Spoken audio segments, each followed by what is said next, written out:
দুর্গাপূজা মানেই সমাজের ধনী গরিব সকল অংশের মানুষের আনন্দের উৎসব।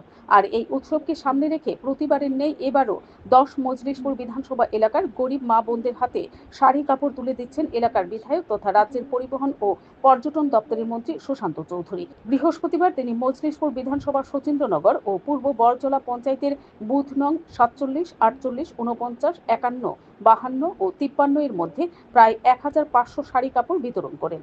মন্ত্রী সুশান্ত চৌধুরীর এই উদ্যোগে এলাকায় ব্যাপক সাড়া পরিলক্ষিত হয়েছে। তাছাড়াও এলাকার মা বোনদের মুখেও আনন্দের হাসি দেখা গেছে।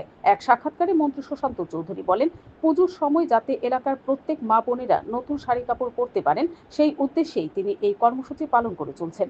তারা আনন্দ পেলে ওনার কাছে বড় প্রাপ্তি হবে বলে উল্লেখ করেন মন্ত্রী সুশান্ত চৌধুরী। পাশাপাশি শারদীয় উৎসব যাতে সবার আনন্দে কাটে সেই প্রার্থনাও করেন। Bureau report, BTV Tripura news.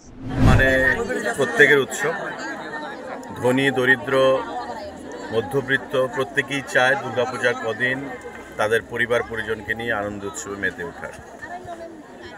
বিধায়ক হওয়ার পর থেকে আমাদের এই ১০ মজলিশপুর বিধানসভা কেন্দ্রে আমি বরাবর নিজ প্রচেষ্টা চেষ্টা করি যারা গরিব অংশের মানুষরা রয়েছেন, সাধারণ জনগণ, তাদেরকে একটা শাড়ি উপহার দেওয়ার জন্য।